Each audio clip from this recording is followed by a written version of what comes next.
Oh no. Oh no, I'm dropping it. All right.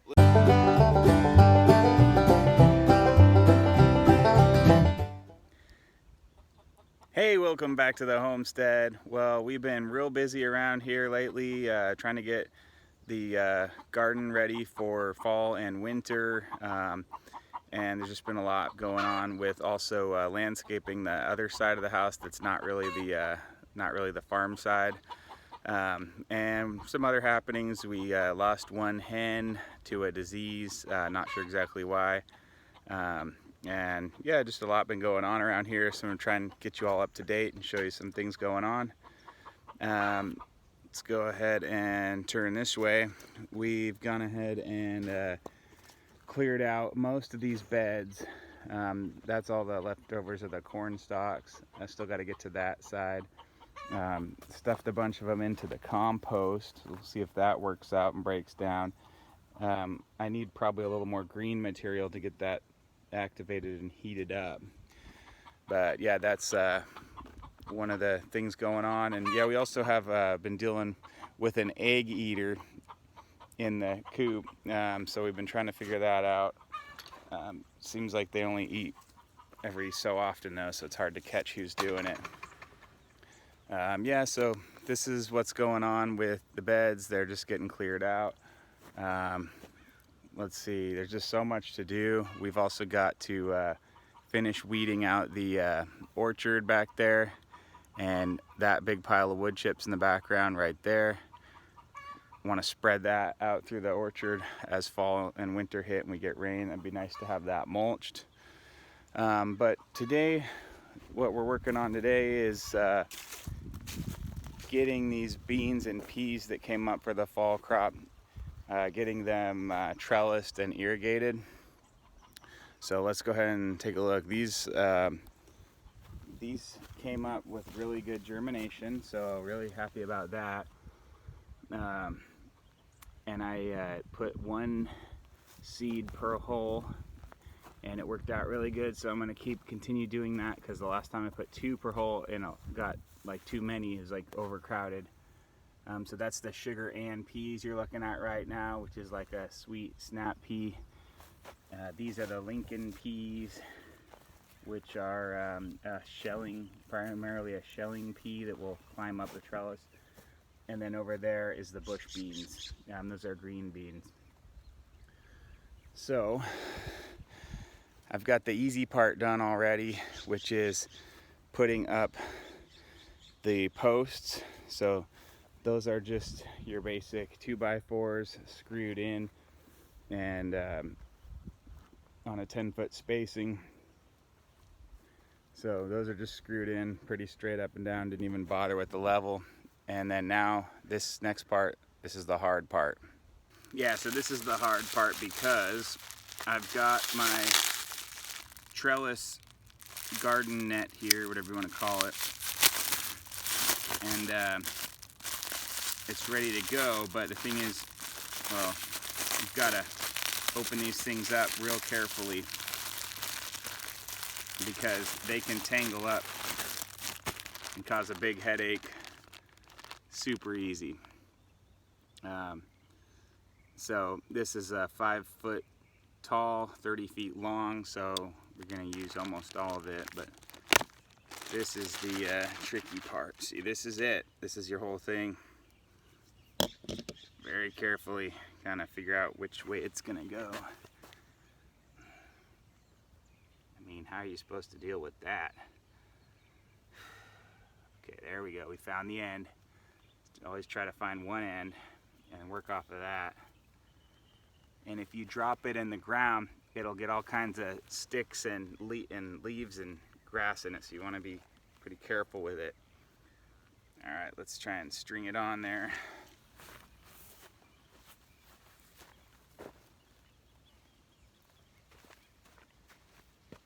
So you want to find the corner. That's the corner, and start off that. Uh-oh, we caught onto one of our plants. That's not good. Uh-oh. Oh, great. This stuff's a major headache.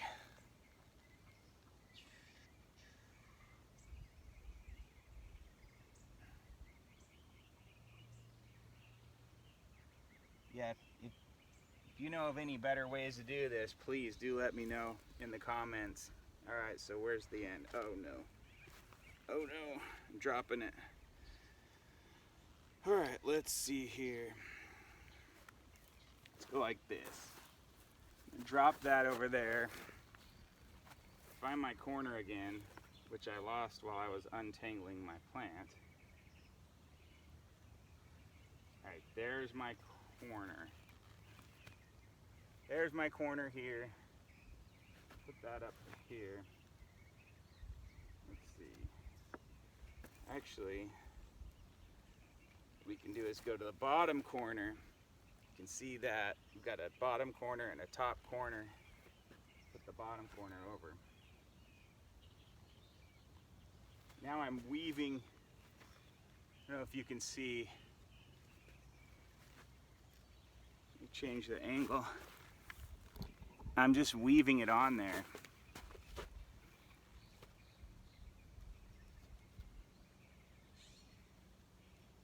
So I'm alternating each square on here. Now you can see I can now pull it tight.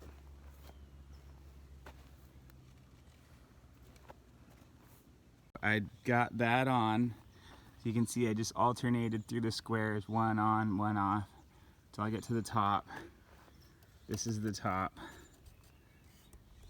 That's the top. Then I took that, strung it across, hooked it over here, over this 2x4, so it's nice. You can see it's nice and tight. See, it's nice and taut, and just let that alone. I'll come back to that bottom part later. We're not gonna do the whole alternating thing here. Then got back to here. This is our other top. So you can see we've now gone the length of it. So we did all right. This looks tangly, but I can fix that pretty quick. So next we're gonna staple and secure everything in place. Okay, so now I'm at the very first post that I started on, hooking everything on. I'm just gonna put a staple in here just to make sure. I'll put 2 in, so this doesn't run away on me or go, somewhere I don't like. So that's stapled in. You can see, I mean, it's like basically we're almost done here. Come over to the middle. All right, shoot, I'm on the wrong side. So I'm gonna have to get creative here. Okay, so let's just get a couple staples in here so we can feel nice and secure about it. All right, so there's the middle post. I got just probably like 6 staples in there just to keep it from going anywhere too crazy. Now the ending, I put a few more on here. Remember, this has the wrapped piece around top, so it's nice and tight, not going anywhere. And then I just stapled it down.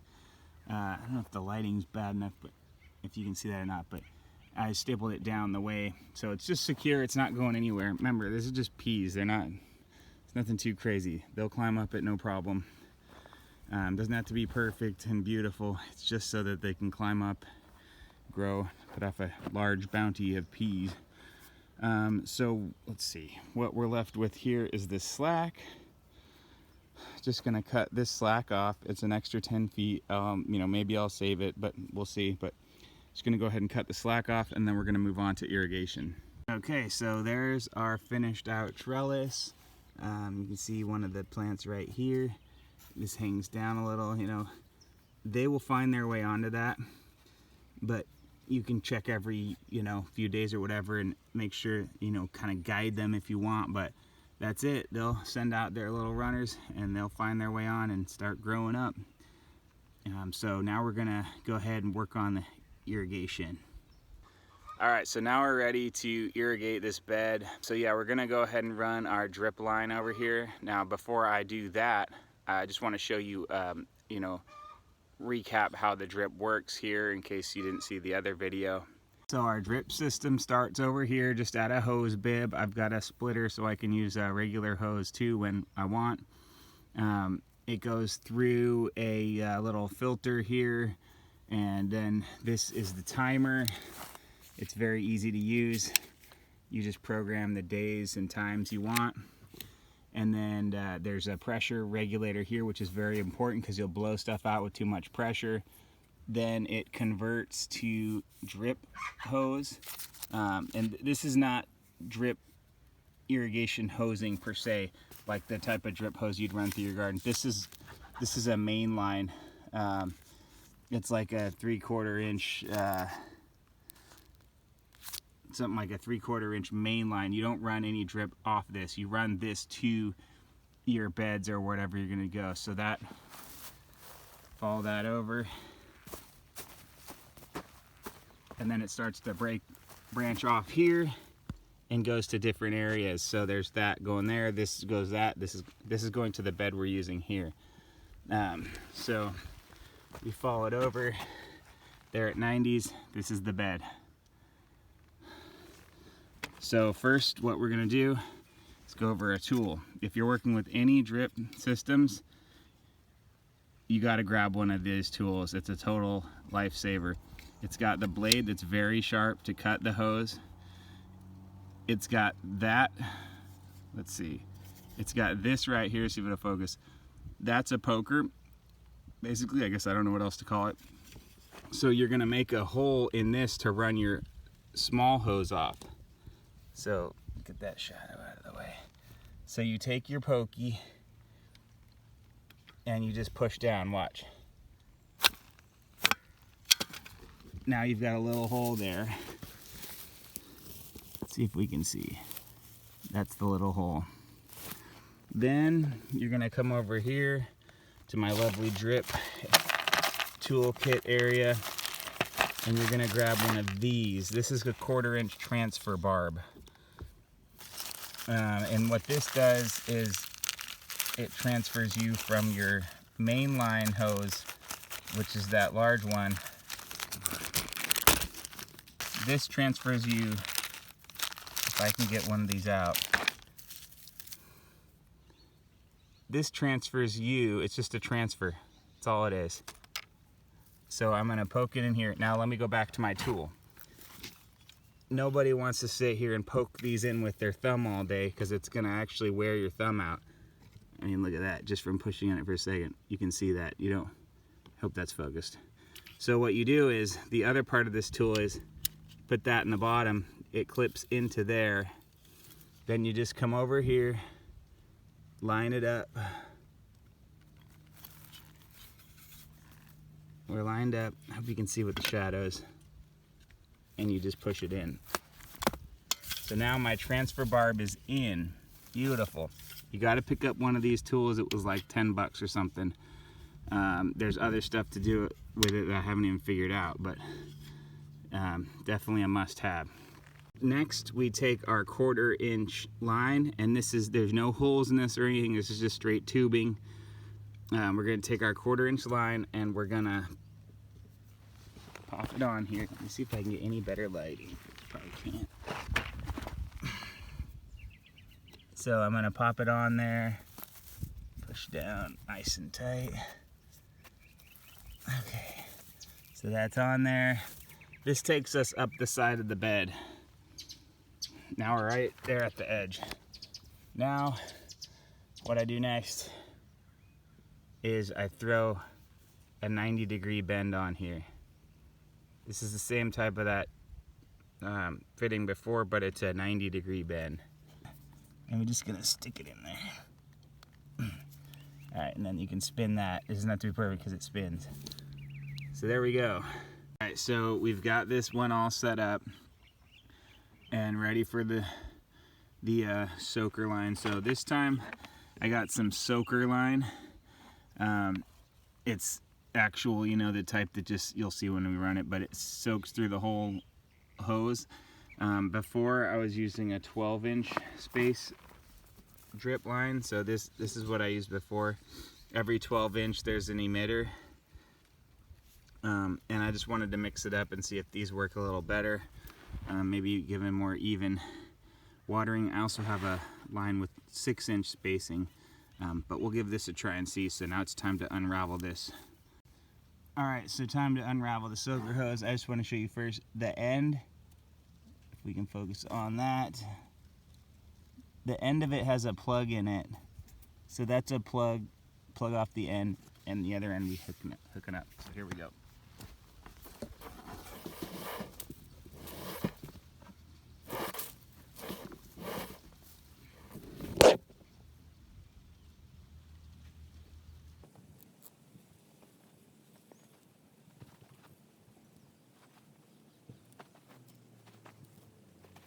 All right, so now we got that laid out, like just how we like it. And we're gonna go ahead and cut the end. Let's see, cut the end.